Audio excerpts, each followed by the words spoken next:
같이 말씀의 은혜를 나누겠습니다. 우리 인생 가운데 가장 중요한 게 무엇일까? 그것은 우리의 마음입니다. 우리의 마음이 얼마나 건강하냐, 이것이 가장 중요합니다. 내 삶에 다가오는 모든 것들을 처리할 수 있는 것, 그게 우리의 마음입니다. 마음이 건강하다라는 것을 무엇으로 알 수 있을까요? 사람이 건강하면 밥을 먹을 때 물에 말아 먹기도 하고, 찬밥도 먹고 더운 밥도 먹고, 비벼 먹기도 하고, 볶아 먹기도 하고, 뭐든지 다 잘 먹습니다. 근데 사람이 건강하지 못하면 뭘 먹으면 턱턱 소화가 안 되고 걸립니다. 마음도 똑같습니다. 마음이 건강하다는 것은 무슨 독이 들어와도 그것이 우리에게 해가 되지 않는 것입니다. 근데 마음이 건강하지 않으면 그 뭐가 들어오든지 턱턱 자기 안에 걸리고 이게 힘겹고 부대끼기 시작합니다. 우리 마음이 건강해진다는 것이 참 중요하죠. 그런데 우리의 마음이 건강해졌다라고 하는 말을 또 다른 말로 바꾸면 내 마음이 자유하다라는 것입니다. 안 묶여 있다라는 것입니다. 예수님이 우리 마음에 계시고 그 예수님이 계시는 내 마음이기 때문에 우리가 어떤 상황에서도 우리 마음은, 우리 육체는 좀 결박당할 수 있어도 마음은 묶이지 않습니다. 높은 산이 거친 들이 초막이나 궁궐이나 내 주 예수 모신 곳은 그 어디나 하늘나라. 아멘이십니까? 그러니까 주님을 모시면 내가 어디에 있든지 그게 마음속에 평안하고 기쁨이 있습니다. 이게 자유가 있는 거예요. 바울과 실라가 옥에 빌립보에서 복음을 증거하다가 매를 맞고 깊은 옥에 갇혔습니다. 몸은 착고에 채이고 그래서 꼼짝 못하는 상태죠. 근데 몸은 꼼짝 못하는데 마음은 감옥에 안 갇힌 거예요. 마음은 자유로운 거예요. 그러니까 마음에서부터 하나님을 찬양합니다. 그래서 하나님을 찬양하고 기도하니까 결국은 그 옥이 그의 육도 가두지 못하는 거예요. 그게 다 흔들려 버렸습니다. 마음에서 모든 것이 나오기 시작하는 거죠. 우리의 마음이 지금 어떠냐 하는 것입니다. 그래서 예수 믿는 사람의 특징은 몸은 질병으로 묶여 있을 수도 있고 또는 경제적인 문제로 묶여 있을 수 있어도 마음은 다 자유로운 것입니다. 우리 주변에 어떤 환경이 와도 마음이 자유로운 것입니다. 그리고 그 자유로운 마음의 능력으로 결국은 모든 삶의 문제가 해결되는 것, 이게 예수 믿는 사람입니다. 근데 세상 사람은 정반대예요. 자기 마음대로 해요. 자기가 하고 싶은 대로 합니다. 근데 문제는 마음이 다 결박당해 있어요. 미움에 결박당하든지 죄든지 어떤 분노든지 갈등이든지 이게 다 마음을 결박해서 답답해하는 것입니다. 마음대로 하는데도 마음대로 못한다고 말을 해요. 우리가 생각할 때는 정말 마음대로 하잖아요. 예배 안 드리고 술 먹고 지 하고 싶은 거 다 합니다. 그걸 죄라고 말해도 뭐 남들도 다 그러는데 정말 마음대로 하는데 꼭 하는 말은 내 마음대로 하는 게 뭐가 있어. 왜 그러죠? 마음이 결박당해서 그렇습니다. 예수 믿는 사람의 마음하고 세상 사람의 마음은 이렇게 다릅니다. 마귀는 이 예수 믿는 사람의 마음이 너무 미운 거예요. 꼴 보기 싫은 거예요. 그래서 그 마음을 결박하기를 원합니다. 그래서 우리에게 어떤 환경들, 사건들을 줘서 내 마음을 결박하죠. 그래서 가끔가다 그리스도인들도 마음이 감옥에 갇혀 있는 사람이 있어요. 결박당해 있는 사람들이 있어요. 그게 다윗이 한때 그랬습니다. 밧세바의 간음 사건 이후로 또 우리아를 죽이고 난 다음에 하나님께 나가서 회개를 하면 될 걸, 죄보다 더 큰 능력은 하나님의 은혜인데 그걸 마음속에 그냥 가두고 있습니다. 그랬더니 그게 마귀가 원하는 대로 마음이 감옥이 된 거예요. 자리는 왕이었습니다. 자기 명령대로 다 할 수 있었어요. 근데 자기 마음은 감옥이에요. 지옥이에요. 결박돼 있는 거예요. 그러다가 나단 선지자의 책망 가운데 그가 돌이켜 회개를 합니다. 그 회개하면서 이 다윗이 이렇게 고백을 하죠. 시편 32편 3절로 6절 우리 같이 한번 한 목소리 한번 읽어볼까요? 시작. 내가 입을 열지 아니할 때에 종일 신음함으로 내 뼈가 쇠하였도다. 주의 손이 주야로 나를 누르시오니 내 진하기 빠져 여름 가뭄에 마름같이 되었나이다. 내가 이르기를 내 허물을 여호와께 자복하리라 하고 주께 내 죄를 아뢰고 내 죄악을 숨기지 아니하였더니 곧 주께서 내 죄악을 사하셨나이다. 이로 말미암아 모든 경건한 자는 주를 만날 기회를 얻어서 주께 기도할지라. 진실로 홍수가 범람할지라도 그에게 미치지 못하리. 자, 보십시오. 마음에서부터 결박이 풀어지니까 홍수가 자기 삶에 밀려와도 자기가 요동치지 않도록 하는 것입니다.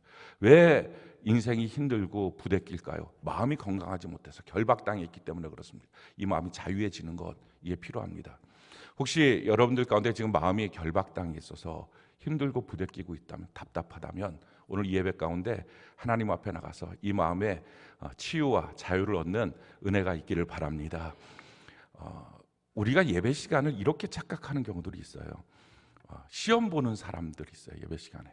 그래서 점수를 매기는 사람들이 있어요. 하나님의 말씀을 들을 때 오케이, 저거는 내가 맞았어요. 이건 틀렸는데, 그러다 나중에 50점 이하, 나는 형편없는 인생이야, 이렇게 하고 또 한 80점 나오면 그래, 내가 좀 괜찮은 사람이야, 믿음 좋은 사람이지. 이렇게 예배 시간마다 나와서 시험을 보는 사람이 있어요. 그러다 시험 듭니다. 그러니까 절대로 예배 시간은 시험 드는 시간이 아니에요. 이 예배 시간은요, 하나님께 나와서 내 마음을 치료받는 시간이에요. 하나님께 나와서 내 마음이 회복되는 시간이에요. 아멘이십니까? 그래서 하나님께 나가서 오늘 여러분들의 마음이 치유되고 회복되고 건강해지고 자유케 되기를 바랍니다. 이 다윗이 하나님께 나와서 어떻게 합니까? 이렇게 기도를 했던 거예요. 시편 51편 10절 우리 같이 한번 한 목소리 읽어볼까요? 시작. 하나님이여, 내 속에 정한 마음을 창조하시고 내 안에 정직한 영을 새롭게 하소서. 아멘이십니까? 우리의 마음 속에 하나님 정한 마음을 창조해 주세요. 내 마음 다시 만들어 주세요. 오늘 이 시간, 이 예배가 그런 시간 되기를 바랍니다. 혹시 여러분들의 마음이 뭔가 부대끼고 힘들고 괴롭고 뭔가 자꾸 이렇게 말 한마디로도 힘들고 사건을 보는 것도 힘들고 어디를 가든지 자유롭지 못하다라고 하는 마음이 들거들랑 오늘 이 시간이 우리 치유되고 회복할 시간이에요. 우리 하나님께 말씀 듣고 다 기도할 때, 말씀 시간은 점수 매기는 시간 아니죠. 회복되는 시간이에요. 오늘 말씀이 여러분들에게 치료약이 되기를 바랍니다. 그래 하나님께 나가서 하나님, 오늘 내 마음을 정한 마음을 주시옵소서. 아멘이십니까? 그 은혜가 넘치길 바랍니다. 오늘 시기심에 대한 말씀을 드리려고 합니다. 이 시기심은 정말 우리가 태어날 때부터 갖고 있던 것 같아요. 그래서 아이들을 보면 자기를 향한 엄마의 사랑이 누구한테 갈까? 이게 초미의 관심입니다. 그래서 형한테 가나 동생한테 가나 뭐 누구한테 가나. 그래서 어렸을 때서부터 아주 이 시기심으로 똘똘 뭉치고요. 조금 크면 그 시기심이 없어지느냐, 그게 아니에요. 친구들을 만나면 내가 좋아하는 친구하고 또 다른 애가 더 재밌게 노는지, 나랑 더 재밌게 노는지, 이게 또 초미의 관심이에요. 이게 자기보다 더 많이 웃는 걸 보면 부해가 확 올라오는 거예요. 그래서 나 딴 사람 만날 거야, 이렇게 하기도 하고. 그럼 좀 더 크면 시기심이 없어지느냐? 안 그래. 성적 갖고 시기심이 생기고. 그럼 어른이 되면 시기심이 없어집니까? 아니잖아요. 지금 여러분들이 스스로 증명하고 있잖아요. 어른이 돼도 특별히 가까운 사람, 동종 업계에 있는 사람, 목사는 누구를 시기할까요? 절대 음악인을 시기 안 합니다. 노래 잘하는 엘비스 프레슬리 이런 사람 절대 시기 안 해요. 목사는 목사를 시기해요. 그러니까 이게 같이 항상 볼 수 있는 사람, 가까운 데 있는 사람, 이런 사람들 시기합니다. 근데 이 시기가 별 문제가 아니에요. 성경을 보면 이 시기 때문에, 이 시기심 때문에 사람을 죽이기도 하고 자기가 죽임을 당하기도 합니다. 최초의 살인, 인류의 4분의 1을 죽였던 사건, 그게 가인이 아벨을 죽인 사건입니다. 아시죠? 4명 있었는데 1명 죽인 것. 그래서 인류의 4분의 1을 죽인 사건입니다. 이 어마어마한 극악무도한 살인의 사건이, 이게 가인이 아벨을 죽인 사건인데 이유는 우리가 다 압니다. 시기심 때문에. 내 재산 안 받고 아벨의 재산은 받았다. 또 라헬과 레아의 그 같은 자매인데 야곱을 통해서 자녀를 낳는 이 사건 가운데 라헬이 시기를 합니다. 왜 나는 자녀가 없을까?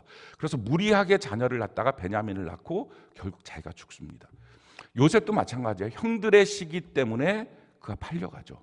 예수님도 마찬가지입니다. 예수님도 대제사장과 서기관들의 시기 때문에 십자가에 못 박히게 됩니다. 성경은 그 사건을 이렇게 말씀하고 있어요. 마태복음 27장 18절에 보니까 이는 그가 그들의 시기로 예수를 넘겨준 줄 알미더라. 이게 다 시기로 발생한 문제입니다. 그러니까 인류의 큰 문제들이 사실은 이 작은 시기심으로 생긴 문제예요. 근데 이 시기심이 아무것도 아닌 게 아니라 성경은 이 시기심을 이렇게 표현하고 있어요. 잠언 14장 30절 우리가 잠언 한 목소리 한번 읽어볼까요? 시작. 평온한 마음은 육신의 생명이나 시기는 뼈를 썩게 하느니라. 이 시기는요, 뼈를 썩게 합니다. 그래서 오늘 만약에 우리가 이 시기의 감옥에 갇혀 있다면 우리의 마음이, 근데 사실은 이 시기심이 시기심인 줄 몰라요. 오늘 그래서 이걸 설명을 해드리려고 그래요. 시기심이라는 것이 어렸을 때는 시기 질투인 줄 알아요. 그래서 형이 미워요. 왜 미워? 엄마가 더 사랑해 주니까. 이렇게 정확하게 자기의 감정을 표현해요. 근데 어른이 되면 그렇게 촌스럽게 표현을 안 해요. 그래서 자기가 시기심인지 모르고 삽니다. 근데 사실은 그게 시기심의 문제인데요. 오늘 그거를 좀 말씀을 드리려고 합니다. 이 시기심의 감옥에 갇혀 있다면 오늘 그 안에서 이제 벗어나와서 자유케 되는 은혜가 있기를 바랍니다. 오늘 본문은 시기심의 문제에 대해서 성경이 뭐라고 대답하고 있는지, 또 이게 어디서부터 온 건지, 어떻게 해결할 수 있는지의 문제를 다루고 있습니다. 우리 20장 1절 우리 같이 한 목소리 한번 읽어볼까요? 20장 1절 같이 한 목소리 시작. 천국은 마치 품꾼을 포도원에 들여보내려고 이른 아침에 나간 집 주인과 같으니. 자, 천국에 대한 말을 합니다. 근데 문제는 이 천국이 여기에 시기심이 들어가면 지옥이 된다는 것입니다. 근데 그 시기심의 문제가 지금 뭔지를 성경이 우리에게 보여주고 있어요. 천국은 뭐냐? 지금 품꾼들을 포도원에 들여보내려고 이른 아침에 나간 집주인과 같다. 천국은 집주인의 마음이다 라는 것입니다. 그럼 이 집주인의 마음이 어떤 마음입니까? 2절에 보니까요, 그가 하루 한 데나리온씩 품꾼들과 약속하고 포도원에 들여보냈어요. 그러니까 이 한 데나리온은 정상적인 하루 일꾼의 품삯입니다. 그 가격을 지불하겠다고 하고 일꾼들을 불러서 포도원에 들여보냈습니다. 근데 그러고 난 다음에 다시 또 제3시에 나갔습니다. 이 성경에 나와 있는 이스라엘의 시간은 거기다 6을 더하면 우리나라 시간이랑 딱 맞습니다. 3시니까 6을 더하면 어떻게 되죠? 아침 9시가 되는 거예요. 아침 9시에 나가 보니까 장터에서 놀고 있는 사람이 있습니다. 그들을 또 불렀어요. 그래갖고 포도원에 들어가라 하면서 4절에 보니까 한 데나리온 주겠다고 하진 않았습니다. 왜냐하면 일단 아침 일찍 7시부터 저녁 6시까지가 하루이니까 9시에 들어왔으니까 그냥 상당한 월급을 일당을 줄게. 그러니까 얼마인지 모르지만 아무튼 한 데나리온보다는 좀 적게 주겠지, 이 생각을 갖고 들어간 거예요. 근데 5절에 보니까 제6시, 그러니까 6을 더하니까 12시, 그리고 9시, 그러니까 6을 더하니까 오후 3시, 거기도 갔더니 또 있다는 것입니다. 6절에 보니까 제11시에도, 그러니까 6을 더하면 어떻게 됩니까? 17시. 계산이 좀 안 되기 시작하죠, 이때부터.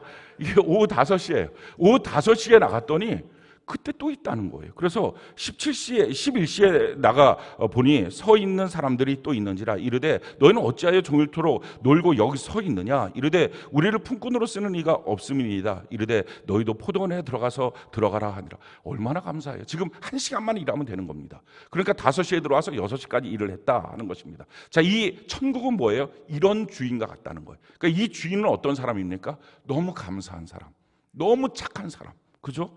자기가 돈 주면서 이렇게 그냥 놀고 있는 사람들 다 얼마나 일자리가 없는데 그냥 그렇게 일자리를 주는 사람, 너무 감사하고 너무 좋으신 분, 이게 천국이에요. 천국은 어떤 곳이에요? 너무 감사하고 너무 좋은 곳, 이게 천국입니다. 아멘이십니까? 혹시 여러분들이 천국을 모를까 봐 제가 말씀드리는, 천국이 뭘까 궁금해하거든. 너무 감사하고 너무 좋은 곳. 아멘이십니까? 근데 그 너무 감사하고 너무 좋은 곳인 천국이 한순간에 원망, 불평, 고통의 터전으로 바뀌어진 거예요. 그 사건이 우리 11절 같이 한번 읽어볼까요? 11절 마태복음 20장 11절 같이 한 목소리 시작. 받은 후 집 주인을 원망하여 이르되. 아니, 이렇게 참 감사하고 참 좋은, 이렇게 선한, 이게 천국인데 그 천국에서 지금 어떤 일이 생긴 거예요? 원망이 터져나왔어요. 원망이. 그러니까 우리 마음속에 이 원망이 터져나오는 거예요. 시기가 들어가면 어떤 문제가 되느냐 하면은 앞에 모든 좋았던 게 다 원망거리가 돼요. 다 시기거리가 돼요. 그 인터넷에 보니까 재밌는 말이 있더라고요. 좋은 일, 나쁜 일, 황당한 일. 이거 그래갖고 막 그 내용이 쭉 굉장히 많아요. 근데 그 중에서 뭐 별게 다 있는데 그 중에 한 가지만 말씀을 드리면, 좋은 일, 내 아이가 교장의 표창장을 받아왔어요. 나쁜 일, 경쟁 상대로 보고 있는 이웃집 아이도 교장의 표창장을 받았어요. 황당한 일, 보니까 그 학교에 있는 모든 학생한테 교장 표창장을 다 준 거예요. 자, 그러면 처음에 내 아이한테 교장이 표창장을, 얼마나 감사해. 막 너무 좋아서 막 와갖고 목사님, 저희 아이가, 근데 보니까 옆에 있는 집사님도 저희 아이가 그러면 어떻게 됩니까? 우리가 기쁨이 2배 되고 3배 되고 10배가 됐네, 이런 사람 하나도 없어요. 에이, 집어 던져요. 야, 그거 버려라, 그거 아무 소용도 없는 거. 그러니까 시기라는 게 들어가면요, 처음에 너무 좋았던 게 원망거리가 되고 불평거리가 돼요. 근데 도대체 그럼 이 시기가 어디서 생기냐 하는 거예요. 그리고 시기는 우리에게 어떤 식으로 드러나냐는 거예요.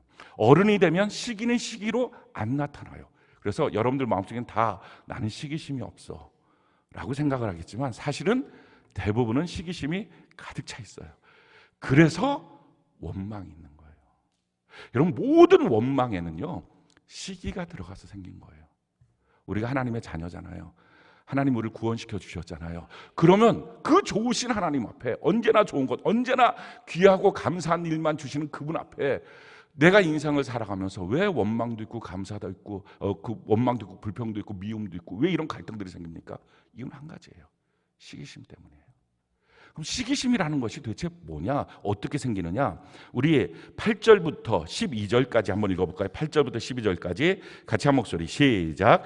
저물매 포도원 주인이 청지기에게 이르되 품꾼들을 불러 나중 온 자로부터 시작하여 먼저 온 자까지 삭을 주라 하니 제 11시에 온 자들이 와서 한 데나리온씩을 받거늘 먼저 온 자들이 와서 더 받을 줄 알았더니 그들도 한 데나리온씩 받은지라. 받은 후 집 주인을 원망하여 이르되 나중 온 이 사람들은 1시간밖에 일하지 아니하였거늘 그들을 종일 수고하며 더위를 견딘 우리와 같게 하였나이다. 그러니까 시기심이 어디서 나온 거예요? 비교의식에서 나온 거예요. 더 받았다고. 근데 더 받은 게 아니잖아요. 자기랑 똑같이 받은 거잖아요. 근데 이게 시기심이에요. 여러분, 시기심이라고 하는 것은 어른에게 있어서는 어떻게 표현되느냐? 공평하지 않아요 라는 단어예요. 혹시 우리가 인생 살면서 왜 이렇게 공평하지가 않아? 왜 이렇게 공정하지가 않아? 왜 이렇게 다 뒤죽박죽이야? 라고 여기고 있다면 지금 그 마음은 시기심이에요. 그리고 이 공평하지 않다는 마음이 딱 들어오는 순간부터는 자기 삶에 그동안 좋았던 모든 것들이 다 원망거리가 돼요. 그게 시기의 문제예요. 자, 이렇게 왜 이런 문제가 생겼습니까? 비교의식 때문에. 자기가 받은 것 한 대라니까 그거 받고 그냥 가면 되는데 그게 아니라 왜 저 사람은 일 1시간 하는데 한 대라니, 나는 지금 아침부터 지금까지 일하는데 왜 한 달이냐, 왜 똑같냐? 아니 사실은 자기가 자기 거 그냥 받은 거잖아요. 그게 뭐가 문제예요? 자, 근데 문제는 뭡니까? 이렇게 비교의식이 되면 자기 거를 잃어버려요. 자기 거를 받은 게 뭔지, 내가 갖고 있는 내 것이 과연 뭔지 이걸 상실해버려요. 그게 화가 나는 거예요. 그러니까 내가 갖고 있는 건 항상 초라하게 보이고 내가 갖고 있는 건 정말 아무것도 아닌 것처럼 보이고 다른 사람들이 갖고 있는 거에 비하면 나는 너무 불공평하게 가졌다고 생각을 해요. 비교의식 때문에 시기심이 나오는 거예요. 그러니까 지금 뭐라고 주인이 말을 합니까? 13절부터 15절까지 우리 같이 한번 한 목소리 한번 읽어볼까요? 시작. 주인이 그 중에 한 사람에게 대답하여 이르되 친구여 내가 내게 잘못한 것이 없노라. 내가 나와 한 데나리온의 약속을 하지 아니하였느냐? 내 것이나 가지고 가라. 나중 온 이 사람에게 너와 같이 주는 것이 내 뜻이니라. 내 것을 가지고 내 뜻대로 할 것이 아니냐? 내가 선함으로 내가 악하게 보느냐? 주인이 너무 정확하게 말하죠. 너랑 나랑 한 데나리온 약속했는데 그럼 한 데나리온 지금 줬으니까 된 것 아니냐? 그러면서 하는 말이 뭡니까? 너 것이나 빨리 갖고 가. 지금 이 말이 뭡니까? 비교의식에 빠지면, 시기심이 들어오면, 그래서 시기심이 들어와서 불공평하다, 불공정하다라는 마음이 들기 시작하면 자기가 갖고 있는 것, 자기가 받은 게 뭔지 이걸 너무 형편없이 평가절하해요. 지금 너가 갖고 있는 것, 너가 받은 게 뭔지 그거 분명하게 좀 따져봐봐. 뭐가 문제야? 라는 거예요. 그러면서 하는 말이, 아니 내가 내 것 갖고 저 사람 더 주는데 너가 왜 문제야? 라는 거예요. 우리는 이런 생각을 해요. 누군가 더 가지면요 내 거 뺏어서 준 줄 알아요. 생각을 해보세요. 그거 원래 내 거 아니었어요. 같은 업종에 여기도 라면집, 바로 옆에도 라면집, 그 다음에도 라면집 이렇게 있었다고 합시다. 근데 손님이 오다가 A, B, C, 저는 C인데 자 A에 들어가고 B에 들어가요. 그러면 어떻게 생각해요? 내 집에 들어올 손님 뺏었다고. 그 사람들이 내 집이라고 C집이라고 하는 거 이게 써있냐고요. 안 써있어요. 근데 문제는 다 내 거 뺏긴 줄 알아요. 지금 주인이 하는 말이 이거예요. 아니 너 것이 아니었어. 내 것을 갖고 내 마음대로 주는데, 아니 내 것을 갖고 누구에게 더 줬다면 그게 선한 일 아니니? 내 것을 갖고 선하게 내가 지금 마음을 쓰고 있는데 너는 왜 싫어해? 그 질문이에요. 여러분, 시기심의 이 감옥에 갇히잖아요. 그럼 평생에 자기가 뭘 받고 있는 사람인지를 잃어버려요. 그래서 불행한 거예요. 이렇게 평생 살았던 사람이 사울 왕이에요. 이스라엘 초대왕 사울. 이스라엘 초대왕 사울은 어떻게 살았냐면요, 사무엘상 18장 6절부터 보니까요. 무리가 돌아올 때 곧 다윗이 블레셋 사람을 죽이고 돌아올 때에 여인들이 이스라엘 모든 성읍에서 나와서 노래하며 춤추며 소고와 경사를 가지고 왕 사울을 환영한다. 지금 이 사건은 여러분들이 아마 다 아실 겁니다. 블레셋에 있는 골리앗, 그 서로 노예가 되자 막 이렇게 싸우는 그 골리앗과 싸우는데 아무도 나갈 사람이 없었는데 이 소년 다윗이 나가서 물맷돌로 이긴 사건이에요. 기적같이 승리했습니다. 그 승리를 하고 돌아오는 사건을 지금 다 환영하는 거예요. 모든 백성들이 나와서 환영을 해요. 누구를 환영해요? 왕 사울을 환영해요.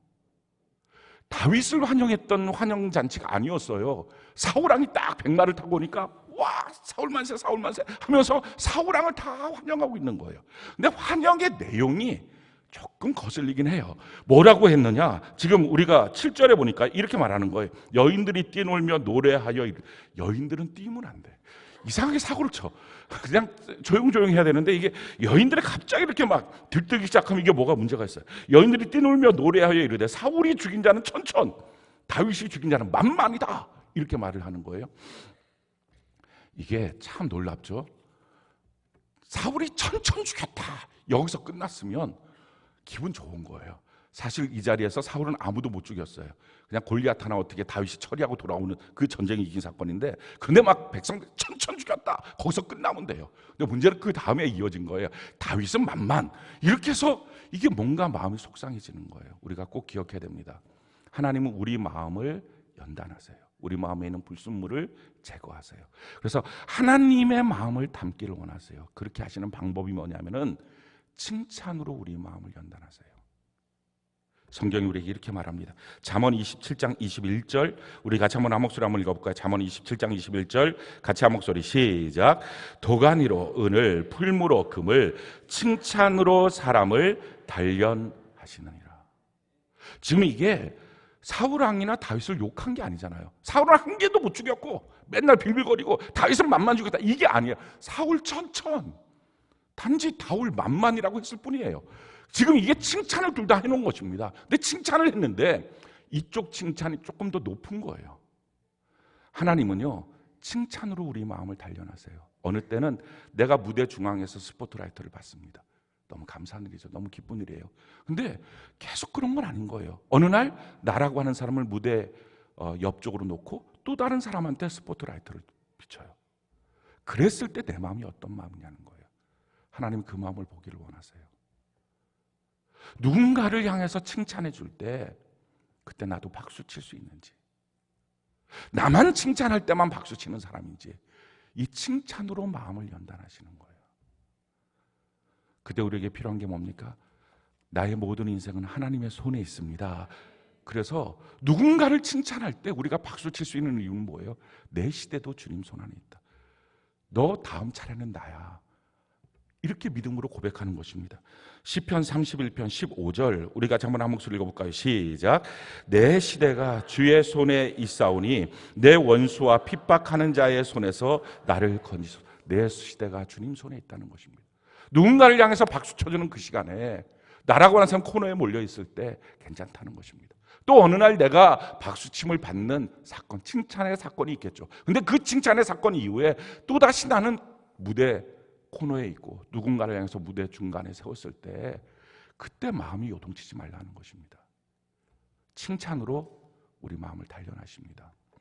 근데 지금 사울왕도 이 칭찬으로 단련하는 거예요. 동일하게 다윗도 칭찬으로 단련하는 거예요. 여러분, 우리가 반드시 기억해야 될 것은요, 하나님께서는 어떤 사건 속에서도 우리의 마음을 보시고요, 마음을 연단하십니다.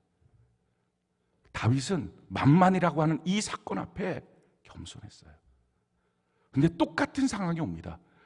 자기가 압살롬에게 도망가는 순간에요, 압살롬 만세, 압살롬 만세, 백성들이 다 일어나서 그렇게 합니다. 자기를 향해서 저주하고 욕합니다.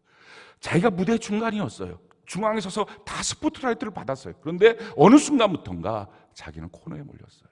그럴 때 자기를 향하여 저주하는 소리 앞에 분노하지 않아요. 내 시대는 하나님의 손에 있습니다. 우리의 믿음이 이런 믿음 되기를 바랍니다. 이런 것들이 그냥 턱턱 걸려 있으니 마음이 지금 결박되어 있는 거예요. 마음이 지금 건강하지가 못한 거예요. 그러니까 지금 저 사람들이 저렇게 써요, 그래서 내가 불쾌해요가 아니라 내 마음이 지금 건강하지가 못한 거예요. 어느 날 나를 칭찬으로 연단하실 때 우리가 주님 앞에서 범사에 감사할 수 있는 은혜가 있기를 바랍니다. 자, 그렇게 했을 때 지금 이 사울왕은 어떤 반응이었어요? 8절 보니까요, 사울이 그 말에 불쾌하여 심히 노하여, 그게 마음 너무 불쾌했어요. 심히 노했어요. 그러면서 이르되 다윗에게는 만만을 돌리고 내게는 천천만 돌리니 그가 더 얻을 것이 나라 말고는 무엇이냐 하고 그날 이후로 사울이 다윗을 주목하여 봤어요. 이게 뭐냐면은 결박당, 이제 시기심에 결박당해서 보기 시작하는 거예요. 사울의 마음속에 여러 가지 마음이 있었을 거예요. 아니, 왕인데 내가 대표인데, 아니 내가 모든 전쟁을 통솔했는데 왜 다윗을 향해서 저렇게 불공정해? 백성들의 이 환호는 왕에 대한 예우가 아니야, 예의가 아니야, 불공평해 라고 생각했을 수 있어요. 내가 지금까지 싸운 게 얼마나 되는데 이렇게 한 번 싸운 다윗을 향해서 왜 저렇게 칭찬해? 라고 분노할 수 있었어요. 근데 사실은 불공정해, 불공평해, 이건 예의가 아니야 라고 생각하는 그 모든 것들이 뭐였어요? 시기심의 문제예요. 비교의식. 거기서부터 내게 주신 그 천국이 다 지옥이 된 거예요. 내게 주신 그 모든 축복이 다 원망거리가 되는 거예요. 근데 지금 백성들이 만만, 천천, 이게 불쾌했어요.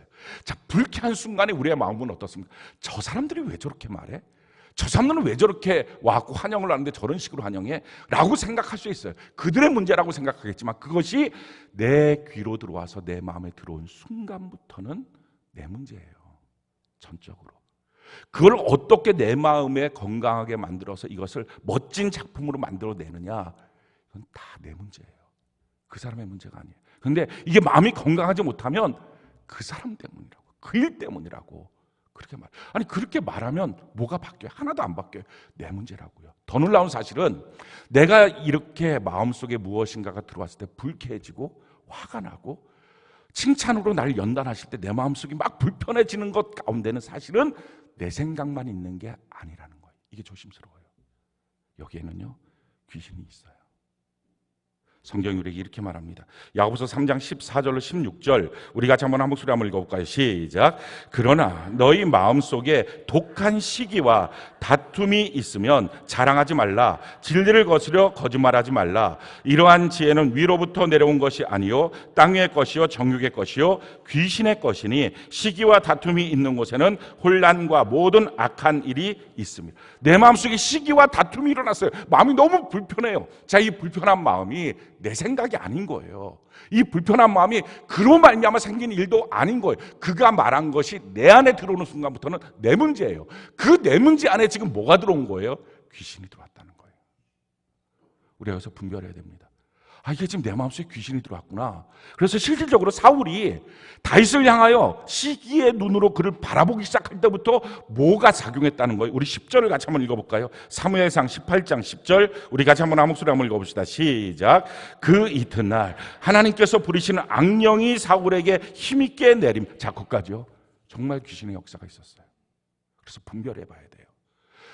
무조건 정확합니다. 내 마음이 불편한 것 안에는 귀신이 있어요. 목사님 그렇게 말씀하시면 너무 억울해요 라고 생각하는 게 시기심이에요. 아까 불공정, 불공평. 지금 여러분들이 어쩌면 마음속이 온통 시기로 꽉 차 있는데 그게 시기인지 모르고 자기는 너무 정의롭다고 생각하고 나는 너무 바르게 가고 있는데 주변이 자꾸 나한테 도전만 하고 있다고 생각할지 모르겠지만 무조건 옆에 있는 모든 일들은요, 내 마음에 들어오는 순간부터는 내 일이에요. 그게 그 사람 일이겠냐고. 그 사람 신경도 안 써요. 내 일이 되는 거예요. 그 내일에 대해서 내가 내 마음은 어떻게 건강하고 아니면 내가 어떻게 부대끼고 병들어 있느냐. 순전히 내 문제예요. 근데 이 내 문제를 갖고서 도전하고 있는 마귀가 있다는 거예요. 그 마귀가 뭐예요? 그 귀신이 뭐합니까? 나를 결박하는 거예요. 내 마음을 감옥으로 만드는 거예요. 그래서 이 시기의 감옥에 갇히게 만들고 미움의 감옥, 그래서 불공정하다라고 생각하는, 정의롭지 못하다, 나를 형편없이 대하고 있다, 나를 이렇게 막대하고 있다 라고 생각하는 그 감옥에 갇히는 순간부터는요, 내게 주신 모든 축복이 다 원망이 돼요. 천국이 지옥이 돼요. 그래서 이게 조심해야 됩니다. 근데 더 놀라운 사실 한 가지는요, 그렇게 내 마음속에 딱 들어와서 어떻게 보면 그 반응이 막 불쾌하고 힘들 수 있습니다. 근데 그때 마귀만 들어와서 작용하는 게 아니라 하나님도 보고 계시는 거예요. 우리가 그 사실을 꼭 기억하는 은혜가 있기를 바랍니다. 거기서 어떻게 반응하는지를 하나님 보고 있는 거예요. 그래서 그 반응을 통해서 그게 그의 값으로 여겨서 그의 삶 속에 있는 모든 문제를 하나님은 해결해 주시는 열쇠로 삼는 거예요. 다윗이 이걸 알았어요. 똑같은 상황에 놓인 거죠. 압살롬이 자기를 향해서 반역했습니다. 그리고 자기는 예루살렘부터 막 도망갑니다. 그 도망갈 때 베냐민 지파의 사람 시므이가 와서 가거라 이 저주받을 자야, 이 살인한 자야, 별 욕을 답니다. 그러면서 막 모래 뿌리고 막 돌 던지고, 그러니까 옆에 있던 아비새가 쫓아가서 저걸 죽여버릴까, 죽이지 마라 라고 하면서 이렇게 말을 해요. 사무엘하 16장 10절부터 12절 우리 같이 한번 한 목소리 읽어볼까요? 시작. 왕이 이르되 수라의 아들들아, 내가 너희와 무슨 상관이 있느냐? 그가 저주하는 것은 여호와께서 그에게 다윗을 저주하라 하심이니 내가 어찌 그리하였느냐? 할 자가 누구겠느냐 하고, 또 다윗이 아비새와 모든 신하들에게 이르되 내 몸에서 난 아들도 내 생명을 해하려 하거든 하물며 이 베냐민 사람이랴. 여호와께서 그에게 명령하신 것이니 그가 저주하게 버려두라. 혹시 여호와께서 나의 원통함을 감찰하시리니 오늘 그 저주 때문에 여호와께서 선으로 내게 갚아 주시라고. 이 비밀을 알았어요. 사랑하는 성도 여러분, 내 평생에 듣는 모든 말은 다 하나님이 명령하신 겁니다. 실수는 없어요. 우리가 그걸 알아야 돼요.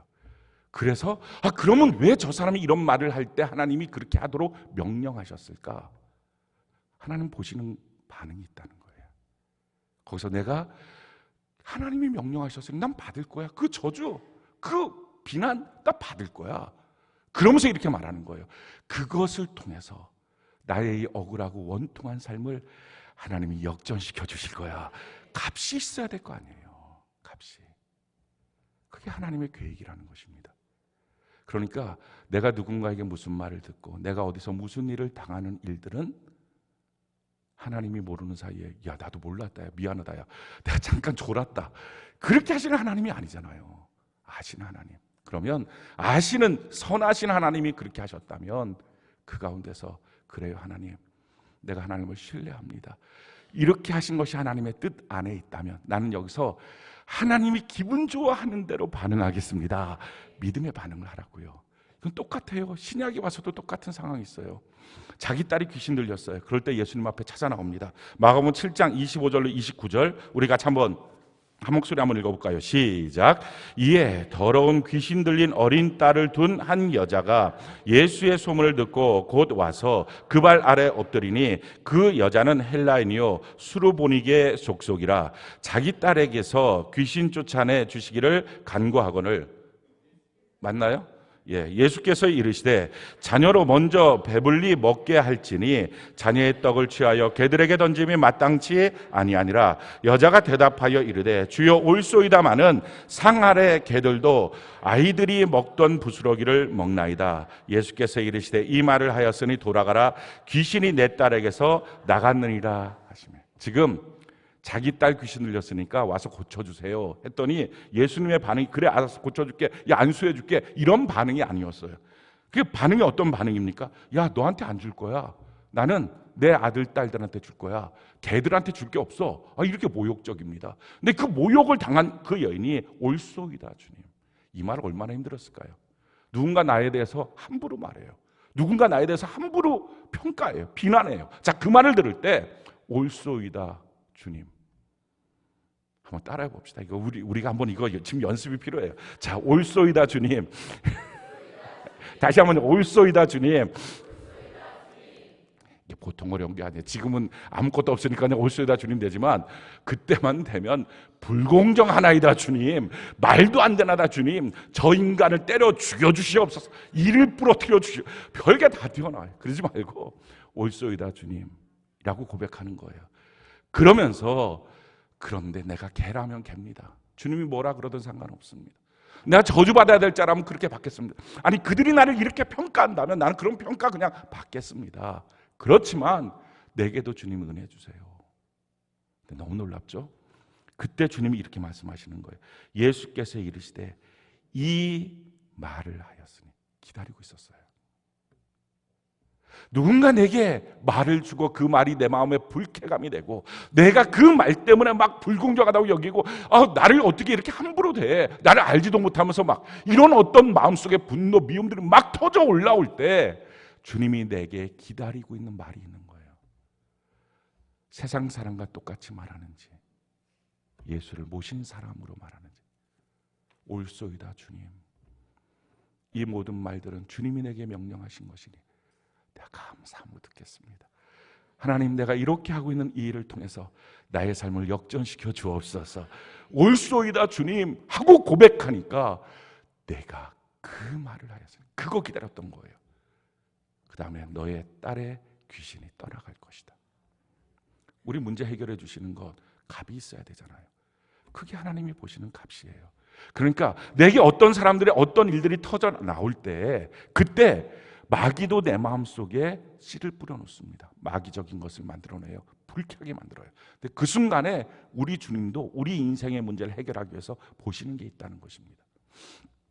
지금 그게 시기심을 가지면, 그래서 시기심이 생기면 불공정하다는 생각이 들고 그럼 원망이 생기는 요 과정으로 가면 지옥이 되고요. 여기서 시기심만 던져버리면 완전히 새로운 천국을 맞이해요. 한번 생각을 해보십시오.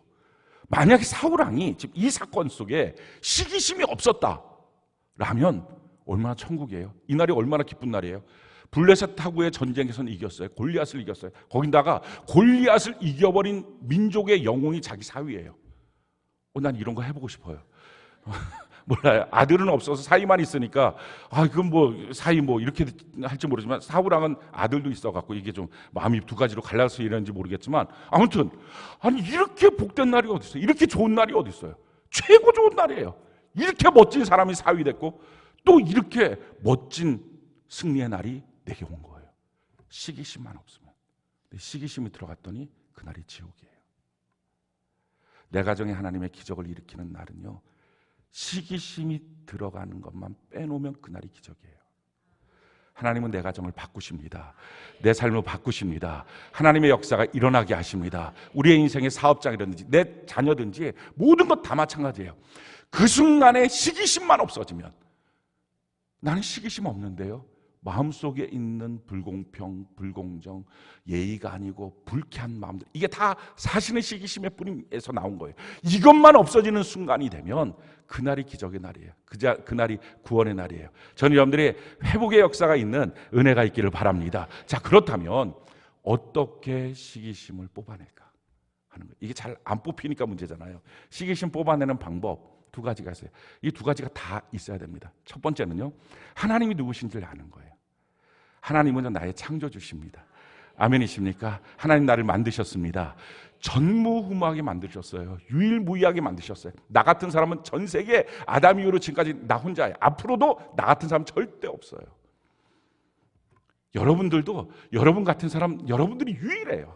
여러분 같은 사람 절대 둘도 없어요. 도플갱어 이런 건 없는 거예요. 그러니까 유일한 사람, 저와 여러분들 다 유일한 사람이에요. 성경이 우리에게 이렇게 말씀하십니다. 에베소 2장 10절 우리 같이 한번 한 목소리 읽어볼까요? 시작. 우리는 그가 만드신 바라 그리스도 예수 안에서 선한 일을 위하여 지으심을 받은 자니 이 일은 하나님이 전에 예비하사 우리로 그 가운데서 행하게 하려 하십니다. 우리는 그가 하나님이 만드신 존재라는 거예요. 이 만드셨다는 건 작품이에요. 하나님이 나를 향해서 기가 막힌 작품으로 나를 만드셨어요. 그리고 나의 길을 예비하사 인도하여 주고 계십니다. 그래서 천국 가면 절대로 우리 하나님이 이렇게 묻진 않아요. 너 왜 그 사람처럼 안 살았니? 너 왜 옆에 집사님처럼 안 살았니? 너 왜 셀장처럼 안 살았니? 너 왜 목사님처럼 안 살았니? 너 왜 바울처럼 안 살았니? 이런 말 안 해요. 하나님이 물어보신 건 한 가지. 너는 왜 너처럼 안 살았니? 왜 너를 만들었는데 왜 너는 너처럼 안 살았니? 사랑하는 성도 여러분, 우리 주님은요, 내가 또 다른 누구의 인생을 사는 것을 원하지 않아요. 나는 그냥 나같이 사는 거예요. 아멘이십니까? 여러분들이 얼마나 보석같이 아름다운지 몰라요. 그리고 하나님은 여러분들에게 기가 막힌 절대 변하지 않는 여러분들의 소유를 주셨어요. 성경이 우리에게 이렇게 말합니다. 다윗이 그 사실을 고백하잖아요. 시편 16편 6절 우리 같이 한번 한 목소리 읽어볼까요? 시작.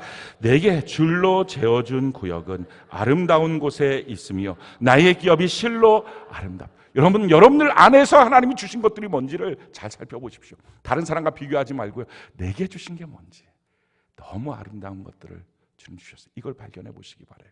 그리고 나를 나처럼 사는 거예요. 남처럼 살려고 하지 말고요. 다른 사람은 어떻게 사는지 뭐 눈여겨볼 것도 없어요. 그냥 나를 만드신 목적대로, 그렇다고 해서 내 마음대로 사는 게 아니라 주님 마음대로 내게 주신 자원을 갖고 살아가는 은혜가 있기를 바랍니다. 나는 하나님이 봤을 때 보석 같은 존재예요. 아멘이십니까? 그랬을 때 여러분들이 목사님 보석 같구나 이런 식으로 생각하면 큰일 나요. 자, 옆분들에게 한번 인사를 합시다. 당신은 하나님이 봤을 때 보석 같은 존재입니다. 우리 인사합시다. 아멘이십니까? 우리가 다 이렇게 멋진 인생이에요. 그런데 마귀는 우리를 다 어떻게 해놨어요? 줄을 세워놔요. 하나님 우리를 단 한 번도 줄 세우는 적이 없어요. 우리 한 사람 한 사람이 한 사람 한 사람의 인생을 주셨다고요. 마귀는 줄을 세워놨어요. 성경이 이것을 우리 이렇게 말해요. 에베소 2장 1절로 3절 우리 같이 한번 한 목소리 읽어볼까요? 시작. 그는 허물과 죄로 죽었던 너희를 살리셨도다. 그때 너희는 그 가운데서 행하여 이 세상 풍조를 따르고 공중의 권세 잡은 자를 따랐으니 곧 지금 불순종의 아들들 가운데서 역사하는 영이라. 전에는 우리도 다 그 가운데서 우리 육체의 욕심을 따라 지내며 육체와 마음에 원하는 것을 하여 다른 이들과 같이 본질상 진노의 자녀이었던, 세상 풍조라고 하는 것을 던져주고 그것을 바라보는 욕심을 통해서 우리가 다 욕심의 마음이 묶여서 그래 줄을 서는 거예요. 누가 좀 더 얻었는지, 누가 좀 더 가졌는지. 우리 지금 그렇게 안 보십니다. 그래서 꼭 기억하시기 바라요. 우리가 공동체로 모이는 이유는 다르기 때문이에요. 다른 사람이니까. 다 똑같은 사람 다 모였다고 합시다. 이 사람을 봐도 나 같고 저 사람을 봐도 나 같고, 얼마나 이게 기가 막힐 일입니까? 다르니까 행복한 거예요. 부부가 다 다르니까 행복하지. 이게 다 똑같고 애도 똑같고 막 다 똑같고 질리지 않겠어요? 이놈의 남편 하나만 봐도 지겨운데 애도 남편이랑 똑같고 딸도 남편이랑 똑같고 막 옆집 보니까 그 남편이 그 남편 같고 막 이러면 이건 지옥이에요. 다르니까 축복이에요. 아멘이십니까? 우리 다 각자 다르게 만드셨다고요. 하나님은 우리를 향한 인생의 기대가 있어요. 우리에게 주신, 우리 각자에게 주신 그 비전대로 살아가는 은혜가 있기를 바랍니다. 그리고 하나님은요, 그 삶으로 우리를 평가하셔요. 다른 사람을 기준으로 놓고 우리에게 평가하지 않습니다. 또 한 가지 우리가 기억해야 될 것은, 하나님도 알 뿐만 아니라 내가 시기하고 질투하고 내가 원망하고 있는 대상이 누군지도 알아야 됩니다. 우리 세상 사람들 잘 원망하지 않아요. 시기하잖아요. 어차피 지옥 갈 사람인데 뭐 원망하겠어요. 수준 낮게. 그거 잘 원망 안 해요. 근데 주로 우리가 어디서 마음이 힘드냐, 다 뻔해요. 교회 안에서, 가족 안에서예요. 여러분, 지나가는 남한테 마음 부대끼는 사람 있습니까? 별로 없어요. 그런 사람들 굉장히 특이한 사람이에요. 한번 만나보고 싶어요. 나는 김정은한테 마음이 부대껴서 밤잠이 안 좋다, 이런 사람들은 없어요. 자꾸 걔가 미사일 쏴대니까 짜증나 죽겠다. 이건 통일부에 근무하는 사람 아니고 국방부에 근무하는 사람 아니고는 이런 신경 안 씁니다. 일반적인 모든 사람들이 그런 거 하나도 신경 안 써요. 그냥 옆에 코 골고 있는 인간 때문에 그렇고 그렇죠? 근데 같은 셀에서 나누는, 아니 평상시에 멀쩡하다가 그냥 느닷없이 말 한마디 툭 꺼는 게 아주 그냥 얄미워 죽겠는 그런 사람들 때문에 우리가 다 부대끼는 것입니다. 근데 그들이 누구예요? 만약에 지금 아침 일찍 온 사람이 5시에 와서 1시간 일하고 한 대나무 받은 사람이 자기 아들이라면 어떨까요? 너무 감사하겠죠. 야, 나는 너 오늘 굶어 죽는 줄 알았다. 야, 일도 못하고 일용직 노동자인데, 근데 야, 이렇게 멋진 주인이 어딨어? 널 데려갖고 1시간만 일 시키고 한 대나무 줬어. 자기가 지금 한 대나무 받은 것보다 훨씬 더 기쁠 거예요. 너 너무 행복하겠다. 그걸 다 남이라고 보니까, 거기다 한 걸음 더 나가서 내 것도 아니면서 내 것 뺏어갔다고 생각하니까, 그러니까 문제가 되는 거예요. 우리가 한 몸이에요. 아멘이십니까? 그래서 시기심과 질투심에서 벗어나는 가장 좋은 방법은 축복하는 거예요. 저는 여러분들의 마음을 속삭하게 했던 사람들을 오늘 밤에 기도할 때 한 70% 정도 축복해 주고요, 30%만 하나님께 나가서 내 마음 고쳐달라고 하면 금방 고쳐줄 거예요. 내 마음 고쳐달라는 기도는 90%하고 그 인간을 향해서는 하나님 정말 보기도 싫은데 목사님 말씀하시니까 축복은 하지만 축복이 안 되네, 뭐 이런 식으로 기도하면 이게 마음이 잘 안 고쳐질 거예요. 오늘 여러분들이 누군가를 향해서 축복하는 은혜가 있기를 바랍니다. 성경이 우리에게 이렇게 말해요. 로마서 12장 14절로 15절 우리 같이 한번 한 목소리 읽어볼까요? 시작. 너희를 박해하는 자를 축복하라. 축복하고 저주하지 말라. 즐거워하는 자들과 함께 즐거워하고 우는 자들과 함께 울라. 아멘이십니까? 누군가 나를 괴롭히고 마음에 힘들게 했다면 그를 축복하십시오. 그러면 시기심의 감옥에 갇히지 않아요. 축복해주는 순간부터 내 마음이 바뀌어져요.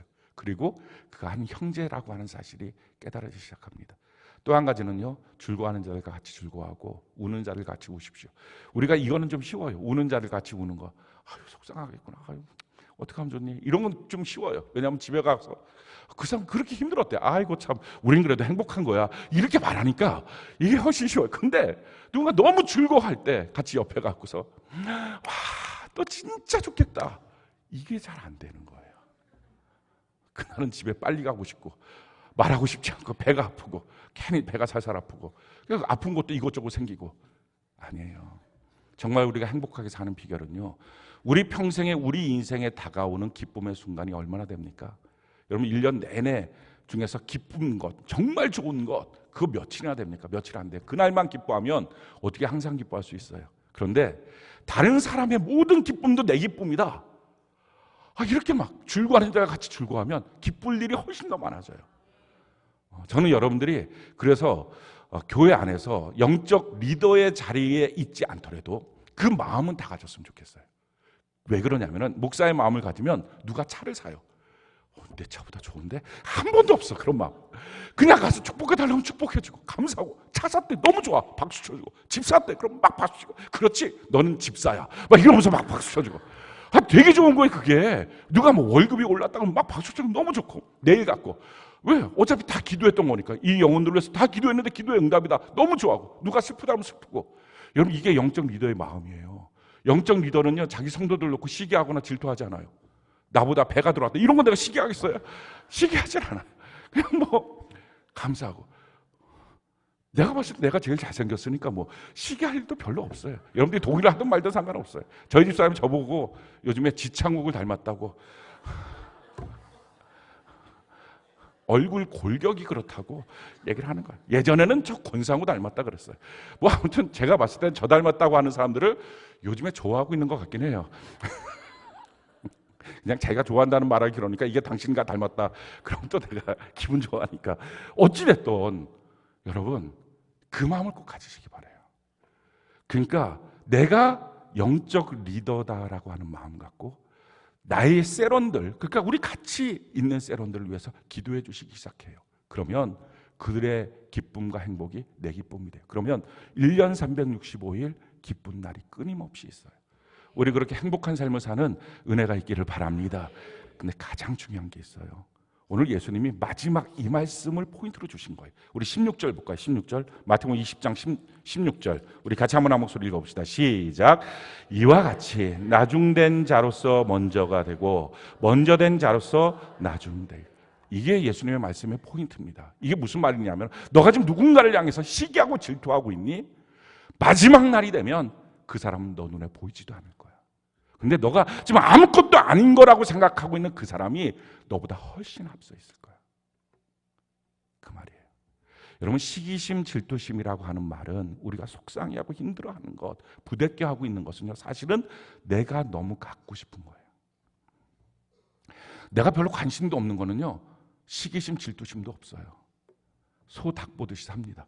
소와 닭은 아무 상관도 없는 거예요. 그냥 걔네들이 뭐하고 있든 아무 상관도 없어요. 똑같아요.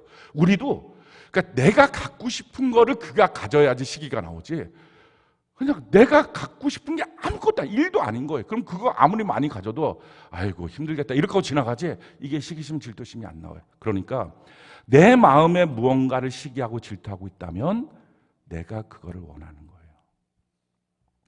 그래서 분별해야 돼요. 나는 지금 뭐에 부대끼는가? 뭐가 힘들지? 그게 세상이다. 그럼 세상 사람이에요. 그게 천국이다. 그럼 하늘나라 백성이에요. 여러분 뭐에 부대낍니까?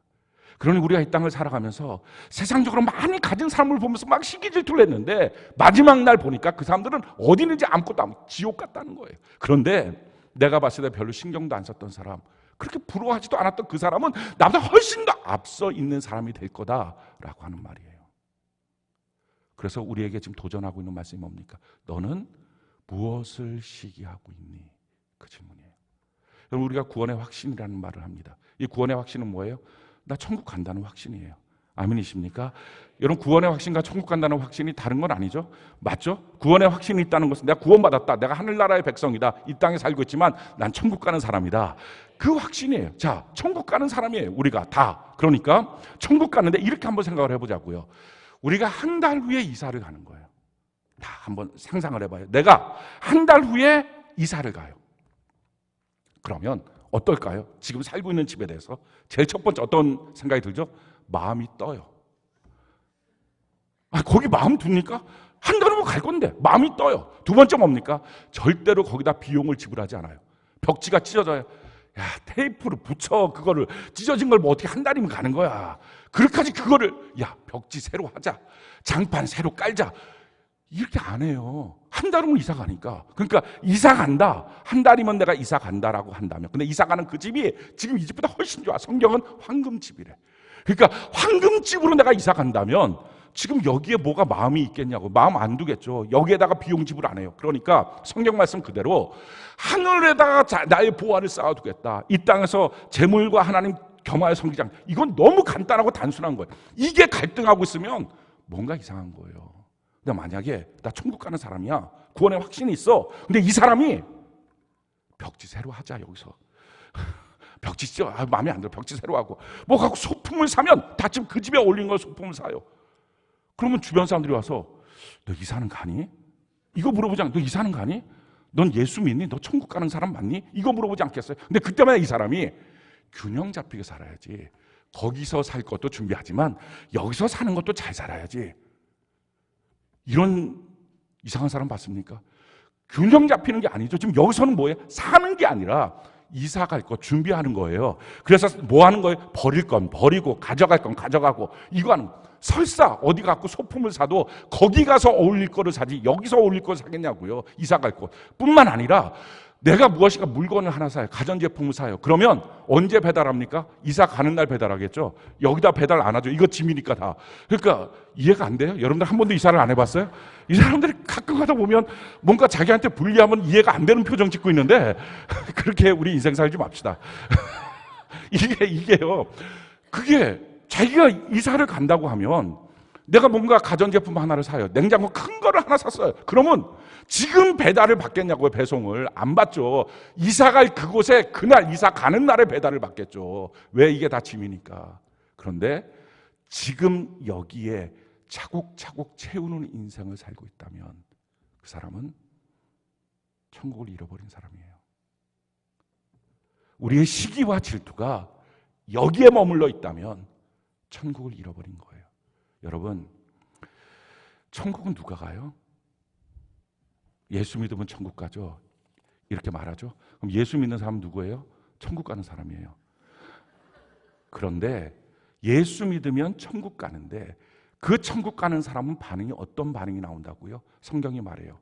다수가 침례를 받듯이 홍해를 건너나왔지만 그들의 다수를 하나님 기뻐하지 않고 광야에서 다 죽였다. 왜냐하면 네 가지 범죄 때문이다 라고 말하면 속는 거예요. 네 가지 범죄를 하게 된 근원이 있어요. 성경은 그 근원을 우리에게 이렇게 말씀합니다. 시편 106편 24절 27절 우리 같이 한번 한 목소리 읽어볼까요? 시작. 그들이 그 기쁨의 땅을 멸시하며 그 말씀을 믿지 아니하고 그들의 장막에서 원망하며 여호와의 음성을 듣지 아니하였도다. 이러므로 그가 그의 손을 들어 그들에게 맹세하기를 그들이 광야에 엎드려지게 하고 또 그들의 후손을 무뱃성 중에 엎드려뜨리며 여러 나라에 흩어지게 하리라 하셨도다. 그들이 뭐 했어요? 하나님이 약속하신 그 가나안 땅, 그 기쁨의 땅을 멸시했어요.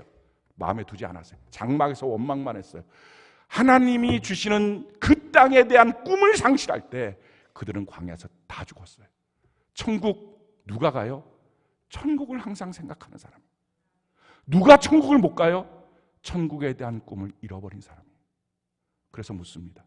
지금 여러분들은 하루를 오늘 살았을 때 천국에 대한 생각을 몇 프로 했어요?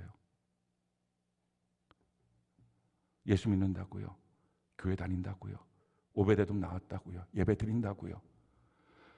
예수 믿는 일은 규칙을 따르는 삶이 아니에요. 이스라엘 백성들처럼 규칙 잘 따랐던 사람이 어디 있어요? 여러분, 그들은 기가 막혀요. 구름 따라 다녔어요. 우리가 말씀 따라 산다고요? 그렇게 다 산 거예요. 말씀 따라 살고, 주일날에 가서는 갖고 만나 구하지 말라. 반석에서 샘물 터진 거 그거 먹고, 주시는 대로 불뱀 있으면은 구리뱀 바라봐라. 그거 바라봤어요. 하라는 대로 다 했어요. 근데 문제는 그런 규칙을 따라가는 게 예수 믿는 게 아니라, 그게 신앙생활 잘하는 게 아니라, 천국을 상실했으니 하나님이 어떻게 했어요? 광야에서 그들을 다 죽였다는 거예요. 그리고 그들의 후손도 죽였다는 거예요. 왜?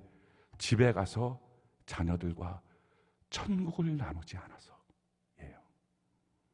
여러분들은 몇 프로 천국에 대한 생각을 하고 살고 계십니까?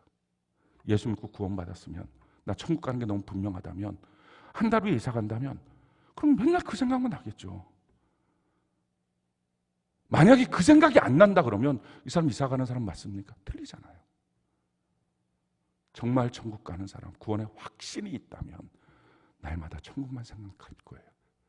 그렇게 천국을 생각하고 산다면 시기, 질투, 미움 그렇게 내 마음에 작동하지 않고요.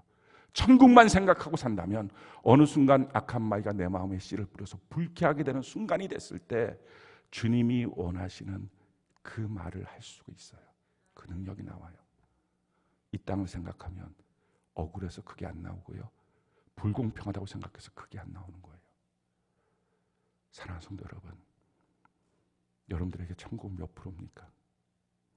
다시 물을게요. 여러분들은 구원이 지금도 확실하십니까? 그건 의도적으로 생각해야 돼요.